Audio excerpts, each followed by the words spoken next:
Hello guys and girls, ladies and gentlemen's, ఇప్పుడు మనం 17th century king సొలొమన్ సామ్రాజ్యంలో ఆ చక్రవర్తి యొక్క సింహాసనం చూద్దాం పదండి. సో మనం చూస్తుంది 17th సెంచరీ కింగ్ సొలొమన్ చక్రవర్తి యొక్క కూర్చునే కుర్చీ అండి ఇది ఆ రోజుల్లో. సో మీరు చూస్తే చుట్టుపక్కల మొత్తం ఇవన్నీ పెయింటింగ్స్ కూడా ఆ కాలానివే వీళ్ళు మొత్తం ప్రిజర్వ్ చేసి ఉంచారు. ఇవన్నీ 17th సెంచరీ సంబంధించిన ఫర్నిచర్. అందుకే ఇక్కడ డు నాట్ సిట్ అని రాసి కూడా ఉంది. ఇవేమీ మనం ముట్టుకోకూడదు, జస్ట్ చూడడమే. ఇదే అక్కడ ఎదురుగుంటా మీరు చూసిన చిత్రపటం ఏదైతే ఉందో కింగ్ సొలొమన్ యొక్క తీర్పుకి తార్కాణం అండి. అక్కడ ఒక చిన్నబాబుని చంపేద్దామని ఆర్డర్ ఇచ్చాడు.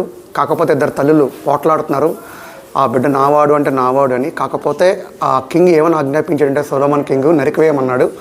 నరికివేయమైనప్పుడు ఆ తల్లి ఏమందంటే ఆ కొడుకుని ఇంకో తల్లికి ఇచ్చామని చెప్పింది. సో ఆవిడే నిజమైన తల్లి అని చెప్పేసి ఆ కింగ్ సొలొమన్ తన బిడ్డని ఆ అసలైన తల్లికి అప్పగించాడు. ఇది ఆ కింగ్ సొలొమన్ యొక్క తీర్పు. అట్ ద సేమ్ టైం మీరు చూస్తే అప్పుడు ఆ కింగ్ సొలొమన్ వాడిన గన్ అన్నమాట ఇది, ఆ తుపాకీ. ఇది ఆ కింగ్ సొలొమన్ కూర్చున్న సింహాసనం. ఇదంతా బంగారంతో ఉన్నదేనండి. సో ఇది ఆ చక్రవర్తి యొక్క సింహాసనం. మీకు మళ్ళీ ఇంకొన్ని ఏరియాస్ చూపిస్తాను.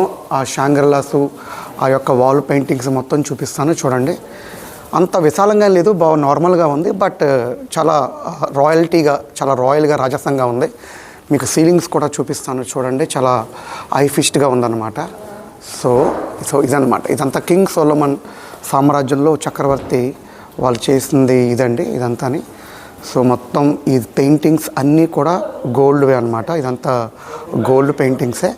అలాగే అప్పుడు వాడిన తాళాలు కూడా ఇక్కడ మీరు చూడొచ్చు, తాళం చెవులు కూడా మీరు చూడొచ్చు. సో మీరు చూస్తున్న వీడియో మొత్తం అంతా ఈ ఒక నాలెడ్జబుల్గా ఉందని అనుకుంటున్నాను. వీడియో చూసేందుకు థ్యాంక్ యూ.